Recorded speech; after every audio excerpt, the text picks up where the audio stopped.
ways food aid to U.S. farmers, essentially, or cash assistance to U.S. farmers.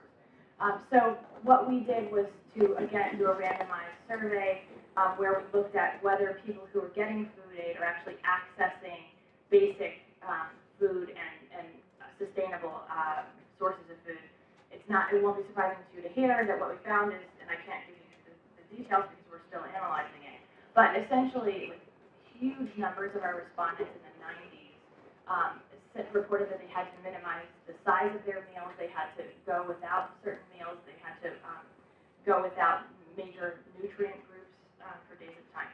And those are people who are receiving food aid. And then this obvious institutional analysis we were then doing was this question of how food aid is actually displacing food sovereignty, as some people would call it, or food subsistency within Haiti. Okay, so that's the context here.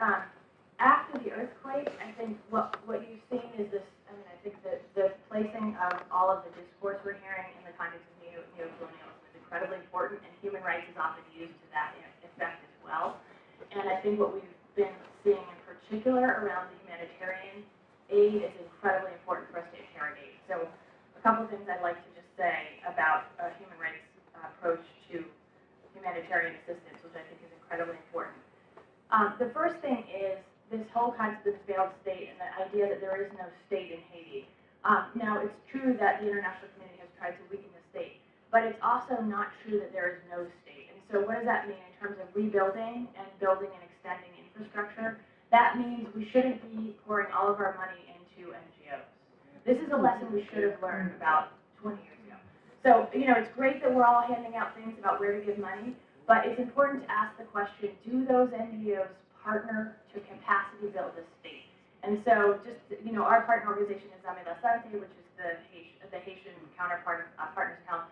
And the idea there that they undertake is to say, we are not just going to create a hospital, but we're going to create a hospital that belongs to the Haitian people. So what you'll see in some of the, I won't name the NGOs, but a lot of NGOs in Haiti, you'll go and you'll see a water project and you'll ask, oh, who's in charge of this? Oh, it's broken, Charity X created it and then walked away. So nobody's responsible, right, for upkeep, and it doesn't belong to anyone who has an accountability structure under law or even often under any kind of informal norms. So that's incredibly important. I think we should all be asking.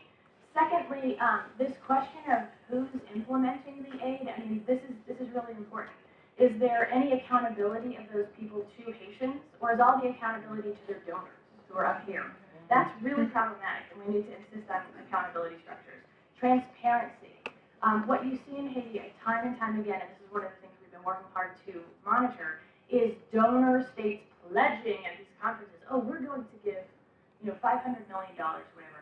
And then the money doesn't come through, or as you follow the money, it actually turns into subsidized food aid for Iowa farmers. And it's not actually something that's going to further human rights. Capacity building, and I want to be careful with this language because often there are people that already have capacity, so some of this is simply finding people. And this is about if patients can do the job, why are you bringing in 17 experts from the U.S. and paying them massive salaries to do the work? Participation, this is the question of, do Haitians have a right and ability to actually participate in questions around how this stuff is going to get rebuilt? Oftentimes they're not. Right, they're going to be, and there's all sorts of plans that the Haitian government has already come up with around extending infrastructure. That's not it's not a mystery. So I think all of those things need to be kept in mind. So just a couple of things that we might all look for, especially in relation to our own government. Needs assessment should be carried out with a rights-based perspective. Those are things that are happening right now. We should be asking our government, is that happening? Humanitarian aid should take into account all human rights impacts. Non-discrimination, that means ensuring that women have access to things. And you've already seen this in all sorts of pictures and things, what I mean there. The capacities that already exist should be tapped into. We should move quickly from crisis response to building systems. And everyone has seen them handing out water like this. This is insane, right? Obviously this is good for right now, but if you put it into the context of what I was saying about water systems, I think that pretty quickly you need a better solution than handing out this. Emergency aid should not displace development assistance, and that just goes for the double accounting that I was talking about, where donors say they're giving this and then actually it's giving something else. $1 billion, just to put this in context, has already been pledged. We have to watch and make sure it comes and make sure that it goes to the right thing. Security concerns need to be put into perspective, and I'm sure folks will want to talk about that. Our partners on the ground at Zambi Lasante have been sending us notes all week saying there is no security issue. So I think we just, obviously there's some security issues, but the point is that, yes, this narrative that we've all been talking about, we need to see how it just naturally moves out, and it just comes rolling out, and all of a sudden it's a security thing. One of our closest partners, a doctor, wrote and said, I just drove around the entire city, and I saw, not only did I not see a security problem, but I saw no security personnel anywhere. So this idea that they're, I don't even know what language to use. So that's something to just be aware of. And then I think in the end, I think what we really need to insist on from our own government is accountability and transparency. And we need to be asking all the questions about the politicized use of aid and all of the same stuff. And I worked in Haiti in 1995, so I know very well about this discourse that's going to come out around we have to rewrite all of Haiti's laws. That's going to be one of the things. We have to, we have to do all these things.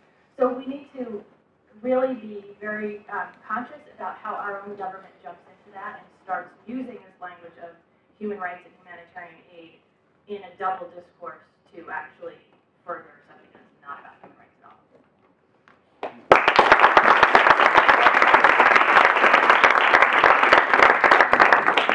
Our final is at Wesleyan University, where she regularly teaches a seminar entitled Haiti, Myths and Realities.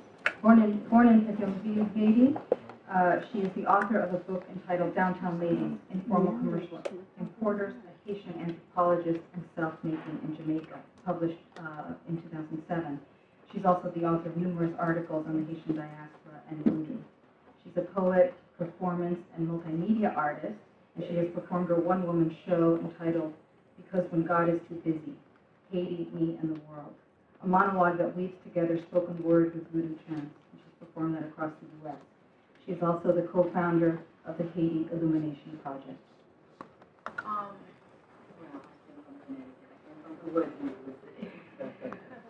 One of the first stories that I saw on the 13th early in the morning was, I don't remember the reporter, mid-40s white woman who was talking about the situation in Haiti, and she pointed to how the people were walking around, as if this didn't faze them, perhaps because they're so used to such misery and hardship.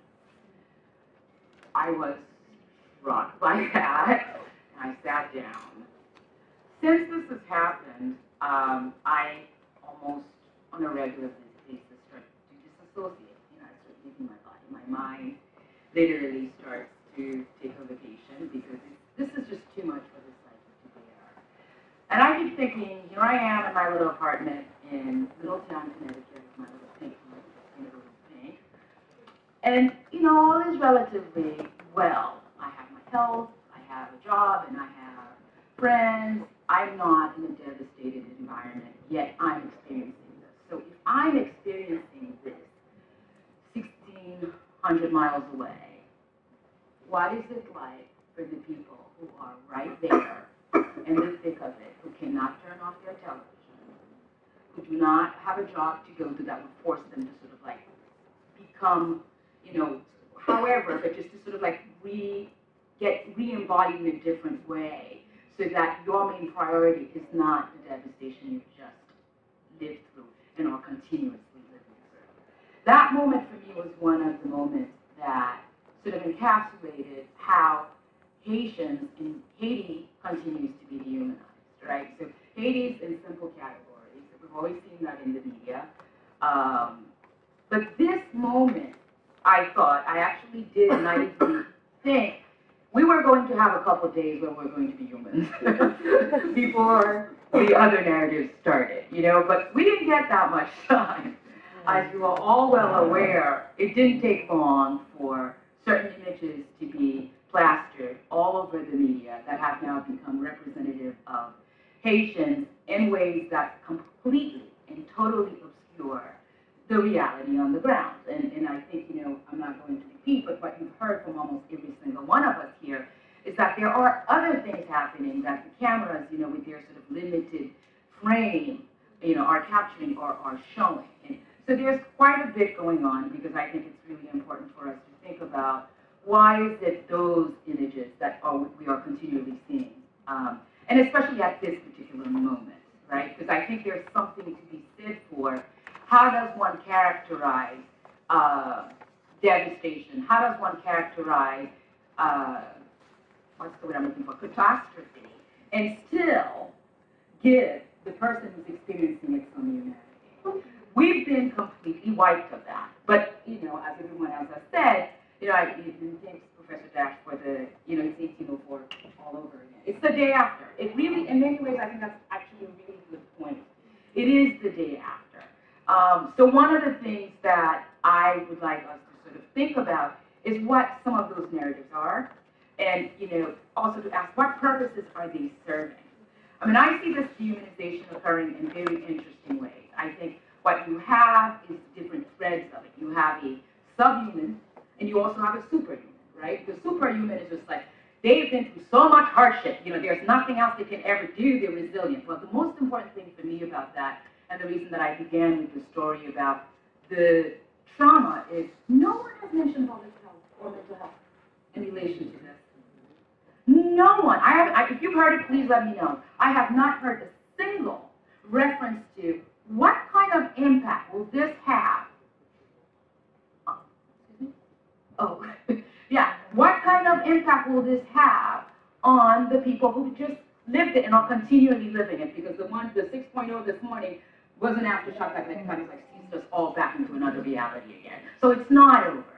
So I think, you know, that for me is something that I think is really significant and really important, because part of this dehumanization is the split between the body and the mind, right? And that split, you know, that split being this Haitian who's sort of like non-rational, who's just like all body, certainly is not going to experience trauma, because, you know, they're so used to being violated. They're violators themselves. Look at the voodoo, because there's no way we can also talk about this and not mention that other component, right? This religious thread, pseudo-religious thread of people who can sacrifice animals. You know, it's like, you know, especially in a moment when animal rights issues are so big. I mean, there's an article in the Daily Mail in the UK that had pictures that was just, if we thought David Brooks was messed up, well, don't look at that one, because it was so problematic with pictures and everything.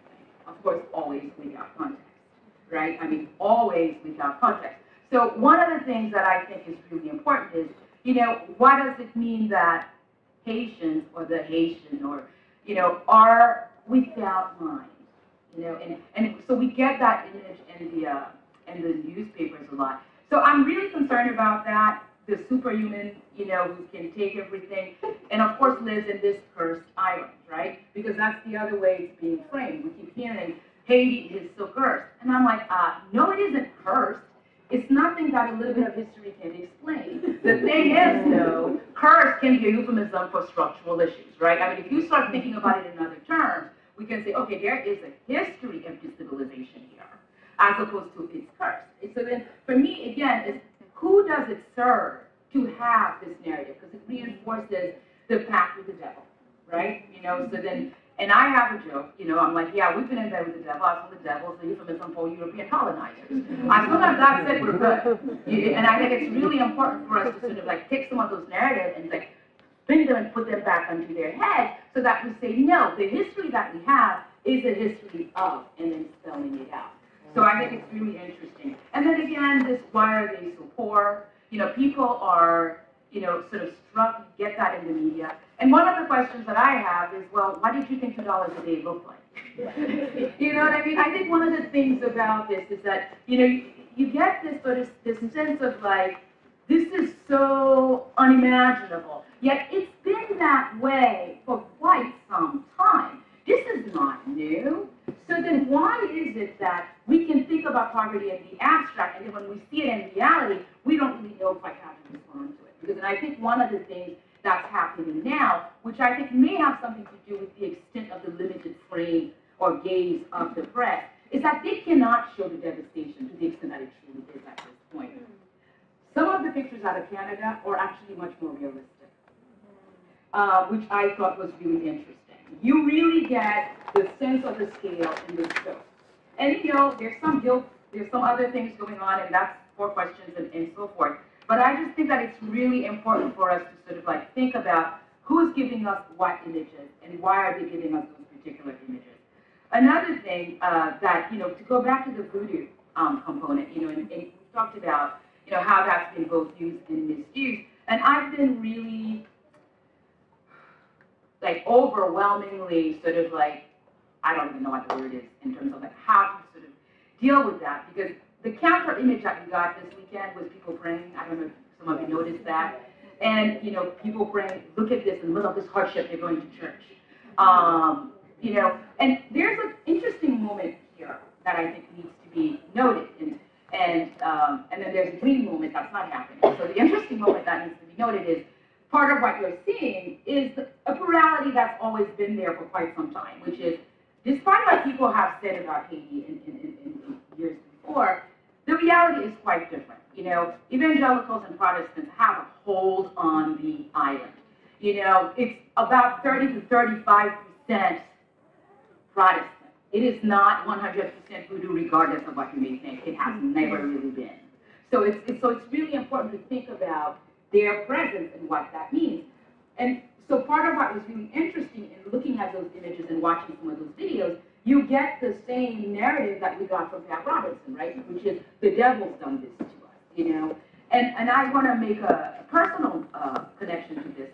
Years ago, I come from a family of not wanting to be voodooist, because almost everybody is converting. And, you know, and because really, socially in Haiti, it's, if you're of a particular class, you don't want to be a voodooist. And so you can't talk about this when I'm talking about class.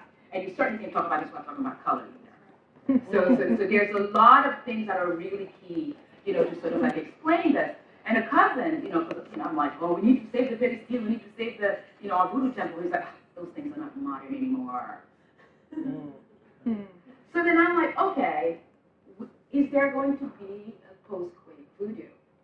And I'm concerned about that. And it's a question that I just have to put out there in part because the way voodoo has been represented in this moment, it's either the devil or it's not. So what you have now is either the devil or you have the Protestants, right?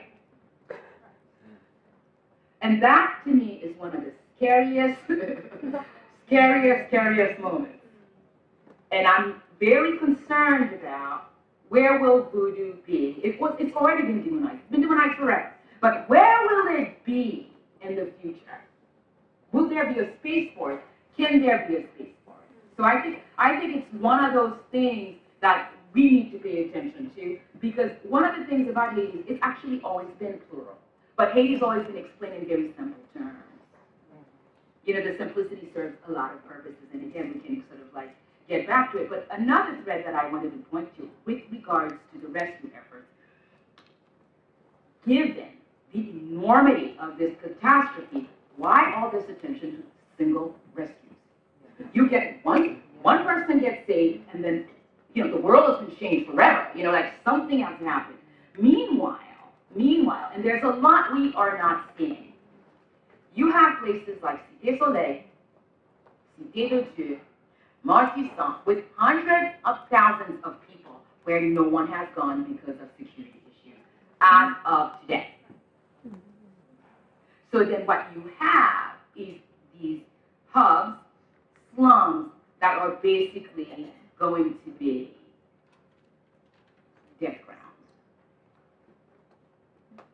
So that this narrative of security is not just problematic because it's a construct, it's also problematic because with every passing day since this began, it's cost us lives, an enormous number of lives.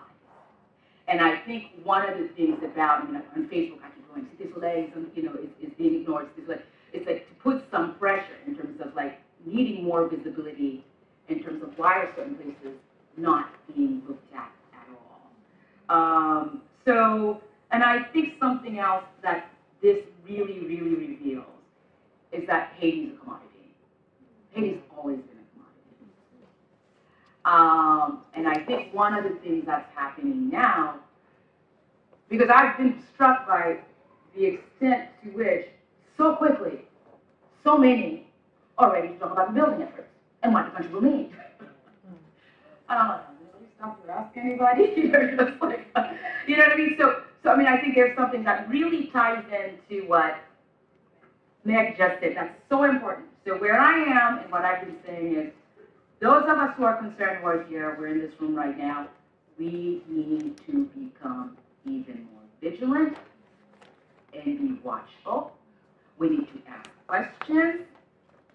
We need to volunteer. We need to participate. We need to write. We need to be public about what is really going on and what are people doing and what impact will that have. You know, and in a sense, in part, there are many who are voiceless in Haiti right now. You know, I mean, I write about issues of representation, and I think Haiti people are like, give voice to the voiceless, and I'm like, ugh, you know, like that's like a dangerous area. But the reality of it at this particular moment, though, is the three places that I mentioned, they've had no representation. There's 350,000 people in CLACS. So then, interestingly enough, someone made a comment to me recently, because we've been talking about this, was in Haiti, and I was just in Haiti with Stella. So this is one of those things like, this is really, really fresh, because we were just there less than a month ago. And you realize that the special envoy had a plan. This is one of my biggest concerns. And when I first saw the images, my first thought was, okay, so how are you going to build factories now? How are you going to build factories now? Because it's not as if the place hadn't been fragile all along. But the priority was to go, build factories, be in conversation with the same usual suspects that was going to profit the same people, so that we could have a Haiti with a couple of jobs for maybe 10 years before it blew up. And I think the thing for me about this moment is that it represents an opportunity. It actually represents an opportunity for rebuilding. But I do not believe that rebuilding will occur if we're not engaged. I don't believe that rebuilding, the kind of rebuilding that's possible, will occur if we don't ask a lot of questions and sort of like almost demand to be part of some conversations. And I think at the heart of it is what Meg said, you can't ignore what's been on the ground. I mean, I'm one of those who keeps talking about, you know, I've written about the weakness of the state and the infrastructure. But I am fully in agreement with you. You keep funding these NGOs and you have parallel state systems that don't really give a hoot about the state. So why don't I just stop there? Because I could go on and on.